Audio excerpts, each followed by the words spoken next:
It's going to be so important to try and mine this massive amount of data. So we're now turning our attention not just to actually sequencing it and reading the genetic code, but actually making sense of it. This is Amar Al-Chalabi, Professor Al-Chalabi, who works at King's College Hospital, and this is Ashley Jones, one of his young prodigies, proudly sporting a Motor Neuron Disease Association lab coat, which is always nice to see. And we have just funded Ashley on a 3-year fellowship to actually start to unpick all of this data. This is a new field called bioinformatics. How do you actually understand what all this means? These two guys look reasonably similar, don't they? But within their genomes, there will be about 3,500 different genetic mutations that Professor Al-Chalabi has compared to what Dr. Jones has. And indeed, both of them will have 3,500 different genetic mutations to me. At least one of them is going to be for hair loss, I know that. But you can understand that if there's that much difference between just one healthy individual and the next, how do we manage to unpick which of these genetic factors are important in MND? So we're on the era of this new technology, this bioinformatics technology, that's going to really help to sift out what are the factors, these tiny little grains of sand that tilt the balance in favor of the disease occurring. So while we're doing all of that, we're sequencing all these genomes in our DNA bank, there's some other stuff we can do with our DNA bank. One of the great things about our DNA bank is that we haven't just got the DNA samples, we have a lot of important clinical information as well. Because a sample is only as good as the information that accompanies it. Now, when we first set this up back in 2004, we actually didn't just collect the DNA. We decided that we would send another sample down to Porton Down, a place called the European Cell Culture Collection, where they actually extracted white blood cells, whole white blood cells, and they stuck them in big vats of liquid nitrogen. So these things are cryopreserved at about -200 degrees. And the idea was that if we ever ran out of DNA, because every time you do an experiment, you use up a little bit of the sample, and of course, you know, in 10 years' time, unfortunately, you wouldn't be able to go back and ask the patient for another blood sample, but we would always have these white blood cells and we could restock the DNA bank. What we didn't know then, because it was complete science fiction, was that a Japanese scientist had found a way of turning cells from one part of the body into completely different cells from another part of the body. I call this cellular alchemy because, as I said, this really was just science fiction. It was completely wacko idea 10 years ago.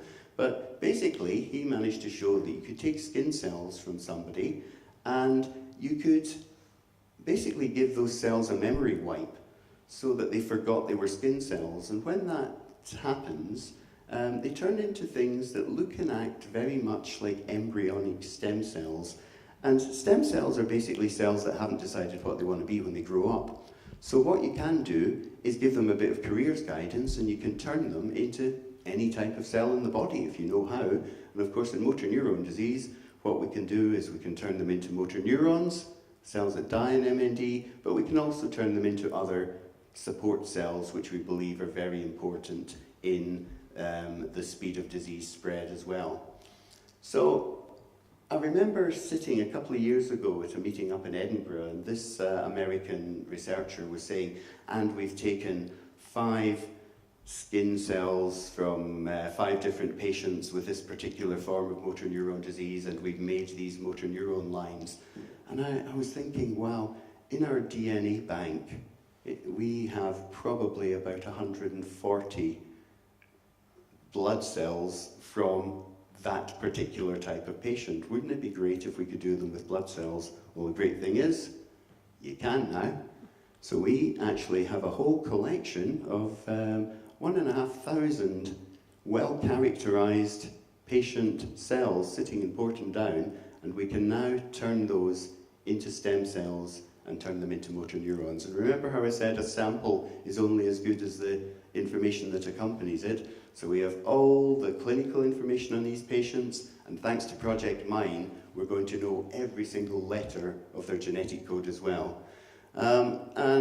This work's going to be done also at King's College London under the leadership of Professor Chris Shaw, who's one of the leading stem cell experts in the country.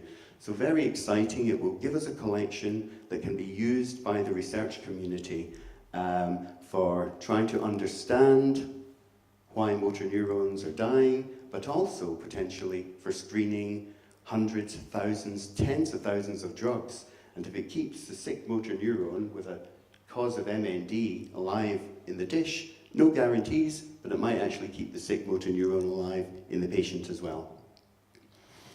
So the third area, and this is the most expensive area that we're going to work on, this is going to cost about £2.35 million, is trying to identify what we call biomarkers, a fingerprint of the disease. Something that will help differentiate MND from the other diseases that look like MND, because I'm sure many of you know it's still taking a year or so between symptom onset and diagnosis.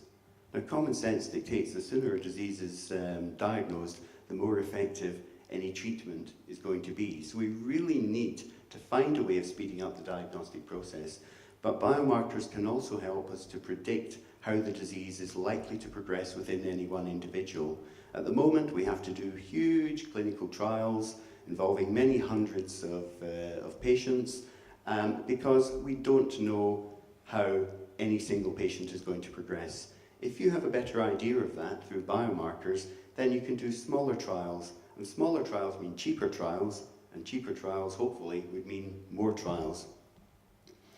A few years ago, Martin Turner and Kevin Talbot at Oxford University actually did a review of the medical literature. They went through all the research papers that had been written about biomarkers in motor neuron disease, and there was lots of stuff where people had looked for blood, cerebrospinal fluid, had done a lot of MRI scanning, and none of these had actually come up with what we could call a definitive marker of motor neuron disease. And one of the reasons was that the studies were far too small, the samples maybe hadn't been collected and stored in the right way, but the other key issue was that these studies were really just a snapshot of the disease. And the problem with a snapshot is it doesn't always tell you what's going on.